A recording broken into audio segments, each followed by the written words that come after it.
Hello friends, welcome to I exam B.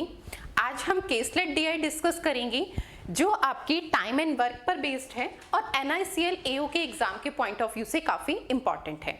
सबसे पहले अगर हम देखें जो हमारी DI है उसमें आपके पास 7 to 8% दिए हुए हैं, ठीक है। उनकी क्या है, टाइम ड्यूरेशन दी गई है किसी वर्क को करने की, ठीक है।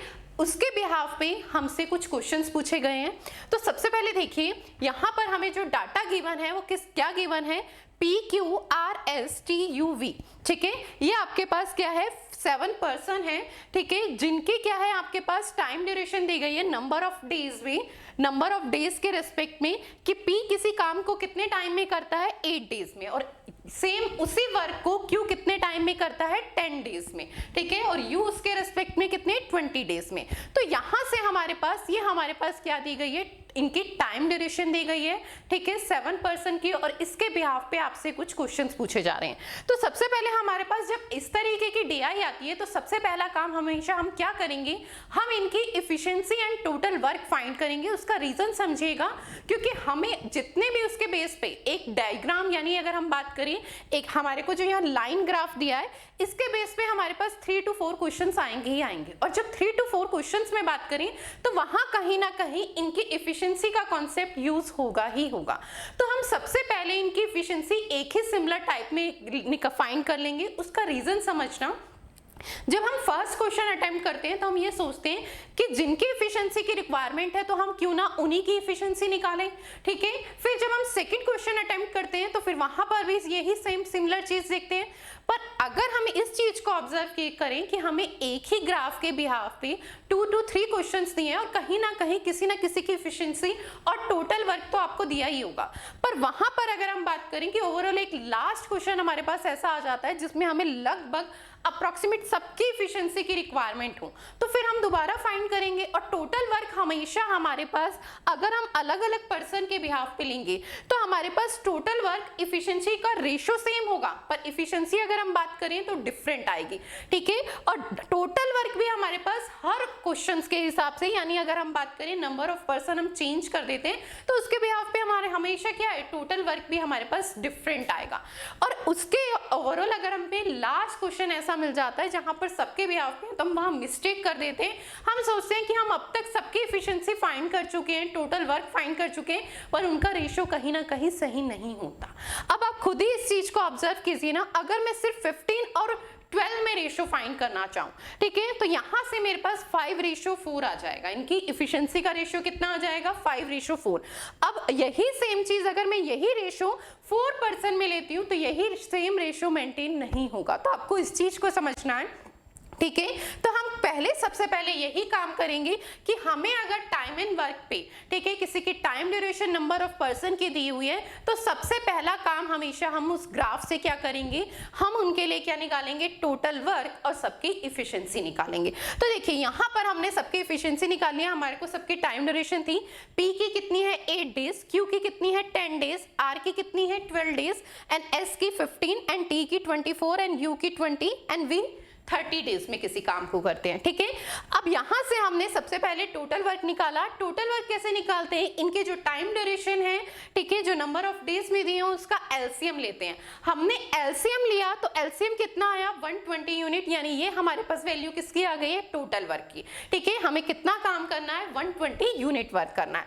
यहां से हमने सबकी इफिशिएंसी निकाल ली। इफिशिएंसी कैसे, P 8 डेज में काम करता है और कितना टोटल वर्क करता है, 120 यूनिट। तो 1 डेज में इफिशिएंसी क्या होती है, हम जो काम एक दिन में कर रहे हैं और जो भी यूनिट हो उसके बिहाफ पे। यहाँ पर नंबर ऑफ डेज के हिसाब से अगर आपके पास आवर्स के अकॉर्डिंग हो तो 1 आवर की वैल्यू होती है हमारे पास इफिशिएंसी, मिनट की वैल्यू हो तो मिनट के अकॉर्डिंग, ठीक है। तो यहाँ पर हमारे पास डेज के अकॉर्डिंग था तो हमने सबकी इफिशिएंसी फाइंड कर ली। P की इफिशिएंसी हमारे पास कैसी आएगी, 120 डिवाइडेड बाय 8, तो कितना आ गया, 15। ऐसे ही सिमिलर बात करें, Q 10 डेज में 120 यूनिट क्या है, टोटल वर्क काम करता है, तो उनकी इफिशिएंसी कितनी आ जाएगी, पर डे इफिशिएंसी 12 यूनिट। ऐसे ही हमारे पास R की आ जाएगी, S की 8 यूनिट, एंड T की 5 यूनिट, U की 6 यूनिट, एंड V की हमारे पास 4 यूनिट। हमने सबकी इफिशिएंसी फाइंड कर ली। अब हमारे पास जो भी इसके बिहाफ पे क्वेश्चंस आते हैं तो वहीं से हम इनकी इफिशिएंसी का यूज करके क्वेश्चन को सॉल्व कर सकते हैं। चलिए, तो इसके बिहाफ पे फर्स्ट क्वेश्चन देखते हैं। देखिए सबसे पहला क्वेश्चन हमारे पास हमारी केसलेट डीआई का है, R and T work for X days. R और टी क्या है, कितने दिनों के लिए काम करते हैं, दोनों मिलकर काम को स्टार्ट करते हैं आर और टी, और कितने टाइम के लिए, कितने टाइम ड्यूरेशन के लिए काम करते हैं, एक्स, ठीक है, जिसकी हमें हमारे पास वैल्यू नहीं है एक्स की अगर हम बात करें। Then they left the work, और उसके बाद ये लोग काम छोड़कर चले जाते हैं, ठीक है। After this Q and S took responsibility, इसके बाद काम की रिस्पॉन्सिबिलिटी कौन ले लेता है, क्यू और एस ले लेते हैं, and completed the remaining work ex plus 2.5 days, ठीक है। इसके बाद जो रिमेनिंग वर्क है वो कितने टाइम ड्यूरेशन में कंप्लीट करते हैं, x प्लस 2.5 डेज में कंप्लीट करते हैं। अब हमसे पूछा गया है, हमें रेशियो बताना है, ratio of the work done by R and T and Q and S, ठीक है। अगर हम बात करें, हमें यहाँ रेशियो दिया गया है आर एंड टी के वर्क का और क्यू एंड एस की, ठीक है, और वो रेशियो क्या है, 1:3 है, ठीक है। जो इन्होंने टोटल काम किया है उसका क्या हमें रेशियो दिया गया है, और हमसे वैल्यू पूछी गई है, find the value of x. अब आपको एक चीज समझनी है, सबसे पहले किसने काम स्टार्ट किया था, आर और टी ने।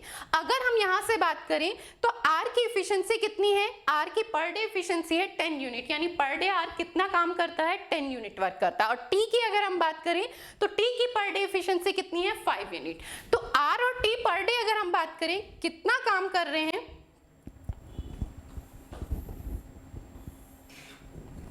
ठीक है, तो हमारे पास आर और टी का जो इफिशिएंसी हो, ठीक है, उसको हम किससे मल्टीप्लाई कराएंगे, टोटल नंबर ऑफ डेज, यानी जितने टाइम ड्यूरेशन के लिए काम कर रहे हैं। आर और टी ने कितने टाइम के लिए काम किया है, एक्स डेज के लिए, तो हम किससे मल्टीप्लाई करा देंगे, अगर हम उनकी इफिशिएंसी को उनके डेज से मल्टीप्लाई कराते हैं तो हमारे पास क्या आ जाएगा, टोटल वर्क आएगा। ये बात क्लियर है। ऐसे ही अगर हम बात करें क्यू और एस,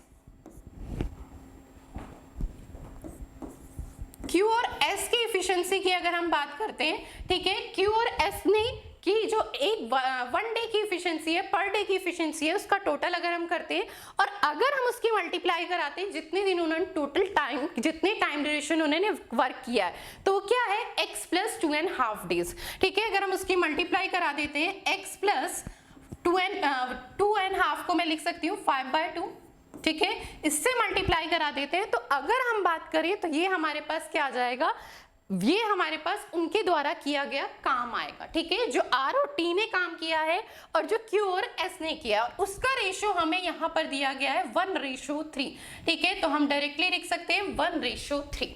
अब हम बात करते हैं, यहां से अगर हम बात करें तो हमारे पास हमें किसकी वैल्यू फाइंड करनी थी, x की, तो x की वैल्यू इजीली आ जाएगी क्योंकि रिमेनिंग वैल्यू हम ऑलरेडी फाइंड कर चुके हैं। हमारे पास r की भी एफिशिएंसी है, q t की भी है, ठीक है, q की भी है और s की भी है, वैल्यू पुट कर देंगे। देखिए r की पर डे एफिशिएंसी हमारे पास कितनी है, 10 यूनिट,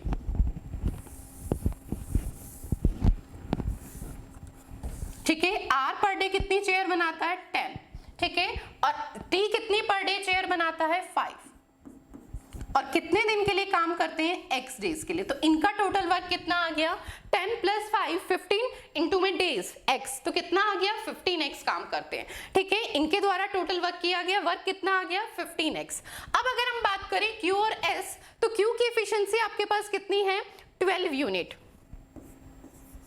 ठीक है, और s की एफिशिएंसी कितनी है, 8 यूनिट, और कितने टाइम ड्यूरेशन के लिए काम करते हैं, तो कितने, x प्लस 5/2 डेज, ठीक है। और अगर हम बात करें यहां से ही हमारे पास इनका टोटल वर्क आ रहा है और इसका रेशियो में दिया गया है 1:3, ठीक है। इसे हम सिंप्लीफाई यहीं कर लेते हैं, ये वैल्यू हमारे पास हो गई है 20 की x से मल्टीप्लाई कराएंगे तो 20x आएगा, ठीक है, और 20 की जब 5/2 से मल्टीप्लाई कराएंगे तो आपके पास सिंप्लीफाई करके 50 आ जाएगा, ठीक है, और फिर अगेन हम क्रॉस मल्टीप्लाई कराते हैं तो ये आपके पास क्रॉस मल्टीप्लाई कराने पे 10 + 5 15x, 15x की 3 से तो 45x। ऐसे ही सिमिलर हम इधर 1 से मल्टीप्लाई कराएंगे तो ये वैल्यू आ जाएगी 20x प्लस में 50, ठीक है, ये 20 आपका इक्वल के हम लेफ्ट साइड लाएंगे तो ये वैल्यू हो जाएगी 25x इक्वल में 50, तो x की वैल्यू कितनी आ जाएगी, 2 डेज, ठीक है, हमें x की वैल्यू ही फाइंड करनी थी तो x की वैल्यू आपके पास कितनी आ गई, 2 डेज। चलिए नेक्स्ट क्वेश्चन देखते हैं।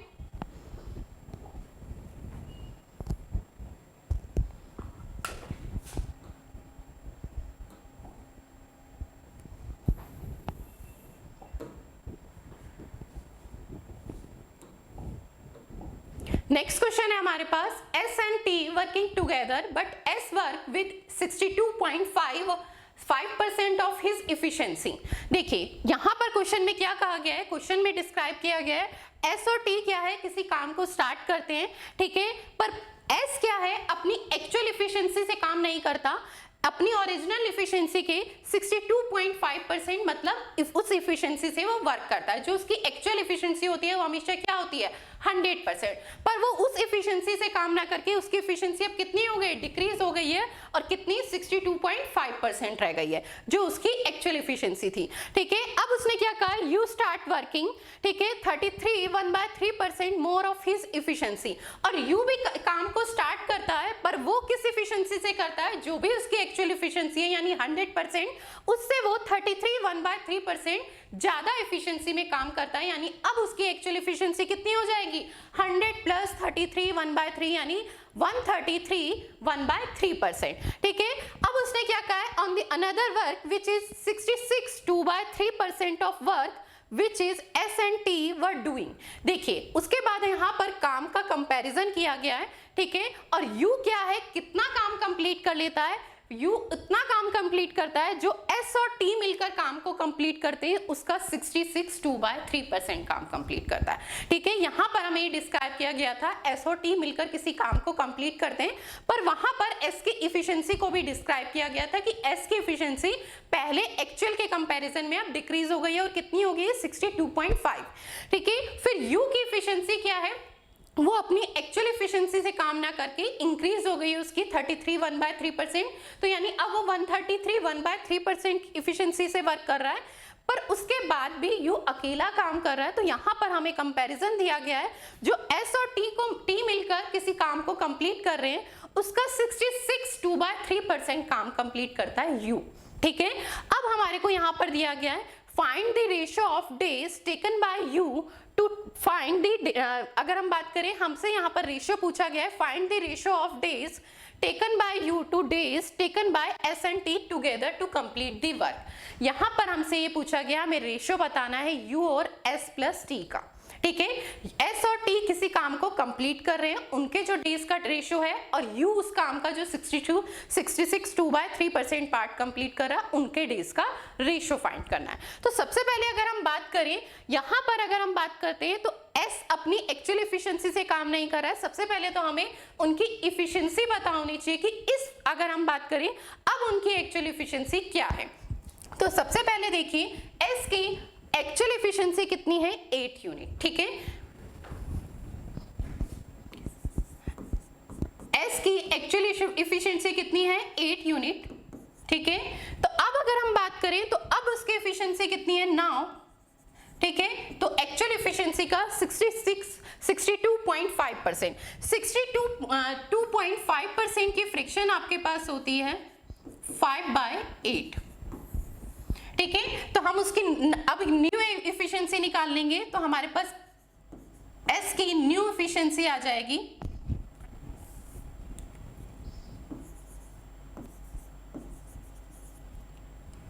8 इंटू में 5/8, तो कितनी आ गई, 5 यूनिट।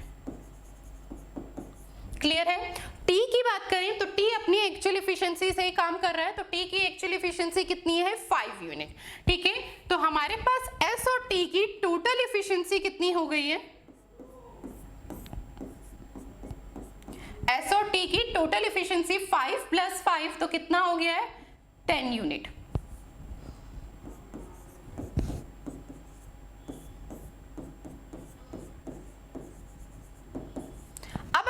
करते हैं तो हमारे पास टोटल वर्क कितना है, 120 यूनिट। तो S और T के लिए अगर मैं बात करूं टाइम ड्यूरेशन कितना हो जाएगा टोटल वर्क को कंप्लीट करने में, तो टोटल वर्क हमारे पास है 120 यूनिट, ठीक है। 10 यूनिट उनकी पर डे एफिशिएंसी है, तो कितना टाइम ड्यूरेशन उन्हें लगेगा, 12 डेज का, ठीक है। तो हमने यहां से फाइंड कर लिया S और T की टाइम ड्यूरेशन काम को कंप्लीट करने के लिए। अब हम बात करते हैं U की। U की अगर हम एक्चुअल एफिशिएंसी की बात करें तो U की एक्चुअल एफिशिएंसी हमारे पास कितनी है, 6 यूनिट, ठीक है। अब अगर वो बात करें, ये है उसकी एक्चुअल एफिशिएंसी 6 यूनिट, ठीक है। अब अब न्यू इफिशिएंसी की बात करते हैं हम। तो न्यू इफिशिएंसी कितनी हो जाएगी, 33 1/3% इंक्रीज हो गई है पहले से, ठीक है। तो अगर हम बात करें 33 1/3% की फ्रिक्शन कितनी होती है, तो उसकी फ्रिक्शन होती है आपके पास 1/3। 1/3 क्या डिस्क्राइब करती है, एक्चुअल एफिशिएंसी यू की कितनी थी, 3 यूनिट, 1 यूनिट और इंक्रीज हो गई है, तो कितनी हो गई है, 4 यूनिट। यानी अगर हम बात करें तो न्यू, अगर हमें न्यू एफिशिएंसी निकालनी है तो 6 इंटू में 4/3, तो कितनी आ गई हमारे पास न्यू एफिशिएंसी, 8 यूनिट। ये बात क्लियर है।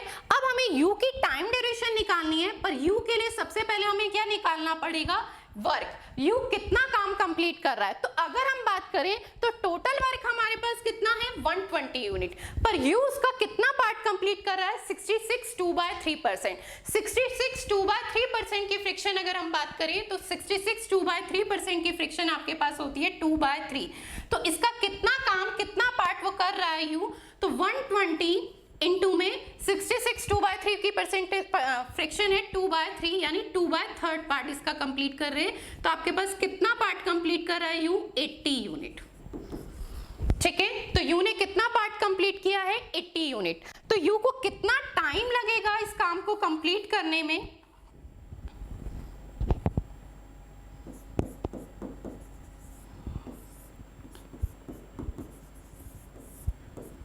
U को 80 यूनिट काम कंप्लीट करना है और U की पर डे एफिशिएंसी कितनी है, 8 यूनिट। तो कितना टाइम ड्यूरेशन लगेगा, 10 डेज लगेंगे U को, ठीक है। U को कितना टाइम लगेगा, 10 डेज लगेंगे। अब हमसे रेशियो पूछा गया था, find the ratio of days taken bye U taken by days S and T together. अगर हम बात करें U को कितना टाइम लग रहा है 66 2/3% कंप्लीट करने में, यानी 80 यूनिट वर्क को कंप्लीट करने में 10 डेज लग रहे हैं, और S और T को अगर हम बात करें पूरा कंप्लीट करने में, टोटल वर्क कंप्लीट करने में कितना टाइम लग रहा है, 12 डेज। तो इसका रेशियो अगर हम बात करें U के टाइम में और S प्लस T के टाइम में, ठीक है, रेशियो की अगर हम बात करें तो रेशियो क्या हो जाएगा, 10:12, और इसे मिनिमाइज हम करेंगे तो ये वैल्यू आ जाएगी आपके पास 5:6। चलिए 5:6। चलिए नेक्स्ट क्वेश्चन देखते हैं।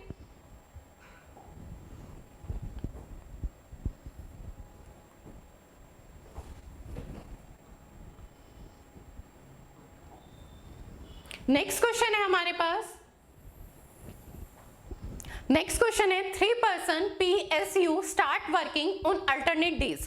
3 पर्सन है P, S और U, तीनों काम को स्टार्ट करते हैं पर अल्टरनेट डेज पे करते हैं, ठीक है। Starting from P and then S at last U, ठीक है। यहाँ पर हमें डिस्क्राइब किया गया है कि स्टार्ट कौन करता है, काम को P करता है, और उसके बाद नेक्स्ट डे कौन करता है, S, और उसके नेक्स्ट डे कौन करता है आपके पास U। तो हमें ये चीज डिस्क्राइब की गई है कि तीनों अल्टरनेट डेज पे काम करते हैं। तो इसका मतलब सबसे पहले हमें समझना है कि अल्टरनेट डेज के बिहाफ पे क्या है, फर्स्ट डे P आता है और जितना उसकी पर डे की इफिशिएंसी है उसके अकॉर्डिंग वो काम कंप्लीट करता है, और सेकंड डे वो चला जाता है, ठीक है। अब अगर हम बात करें तो सेकंड डे वर्क पे कौन आता है, S आता है, ठीक है। और थर्ड डे अगर हम बात करें तो काम कौन करता है, U। यही सीक्वेंस फिर अगेन रिपीट होता है, ठीक है। फिर फोर्थ डे किसकी बारी होगी, P की, और देन फिर S की, और फिर U की। यही सिक्वेंशियल ऑर्डर चलता है आपके पास, यही डिस्क्राइब किया गया है। 3 person PSU start working on alternate days. तीनों काम को स्टार्ट करते हैं अल्टरनेट डेज पे, ठीक है। और कहां से स्टार्ट होता है, P से स्टार्ट होता है, देन S, और फिर एट लास्ट U, ठीक है। अब आपको बताया गया है next, P works with 66 2/3% of his efficiency।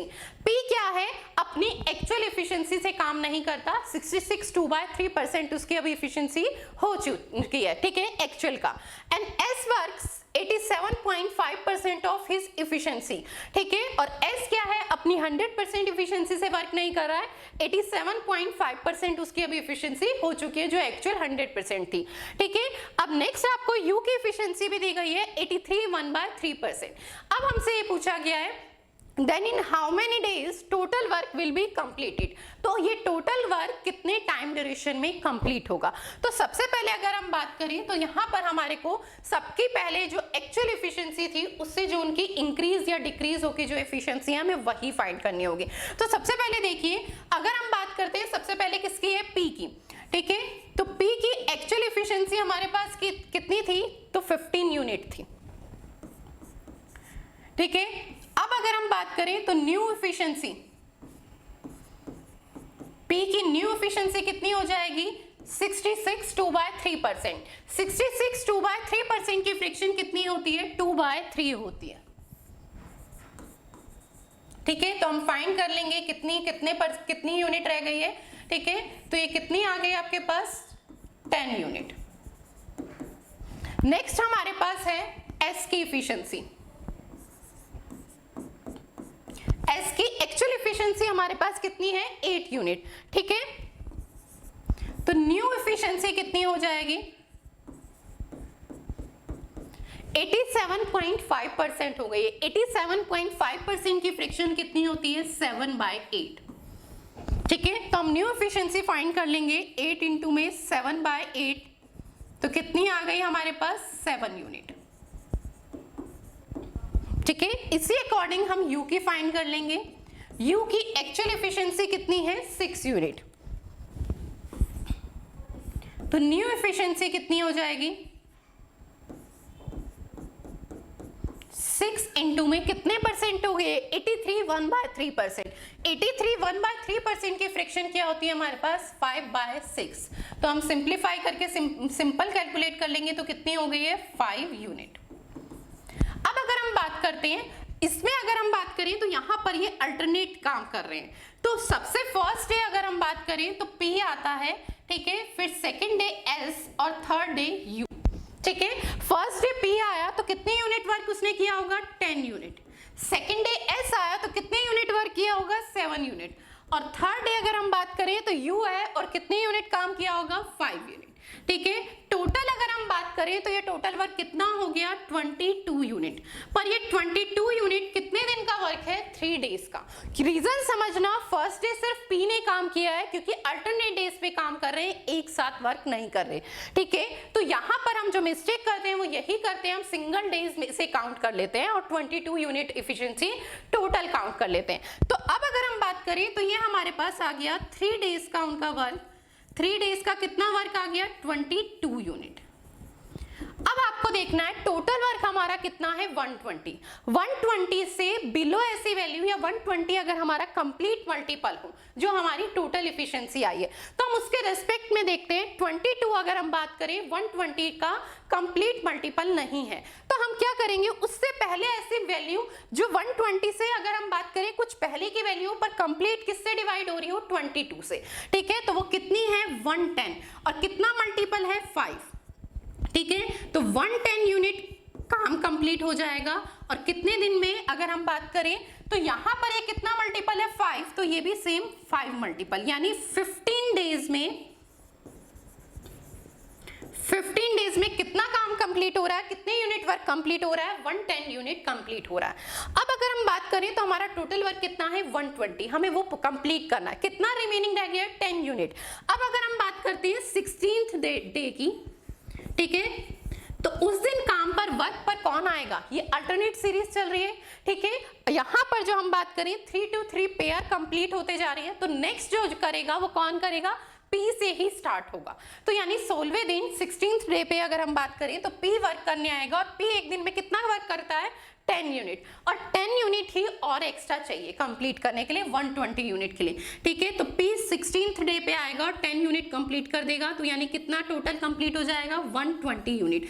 तो कितना टाइम ड्यूरेशन लगा, 16 यानी 16 दिन इनको टोटल काम को कंप्लीट करने में लगे। तो यही हमसे पूछा गया था कि टोटल आपको डेज बताने हैं कि कितना टाइम इनको काम को कंप्लीट करने में लगेगा, तो हमारा कितना है, 16 डेज लगेंगे, ठीक है।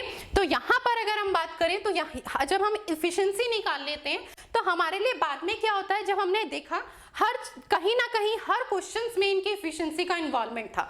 अगर हम पर्टिकुलर हर क्वेश्चंस के लिए क्या करते, जैसे यहाँ पर बात करें PSU है, तो हम तीनों का एलसीएम लेके पहले टोटल वर्क निकालते और फिर तीनों की एफिशिएंसी निकालते। पहले हम एक्चुअल एफिशिएंसी निकालते, फिर उनकी जो एफिशिएंसी चेंज होके हुई है परसेंटेज के टर्म्स में वो फाइंड करते। तो हमें हर क्वेश्चन के लिए ये एलसीएम और एफिशिएंसी फाइंड करनी पड़ती। तो हम हमेशा क्या करेंगे, एक ही बार में जो भी हमारे को नंबर ऑफ पर्सन दिए गए, उनकी टाइम ड्यूरेशन दी गई है, तो वहां से हम फाइंड कर लेंगे टोटल वर्क और उनकी एफिशिएंसी, ताकि जहां भी जिस क्वेश्चन में उनकी एफिशिएंसी का जैसे यूज हो तो हम उसके बिहाफ पे उन वैल्यू को रख के कैलकुलेशन सॉल्व कर पाए। ठीक है, चलिए, थैंक यू सो मच।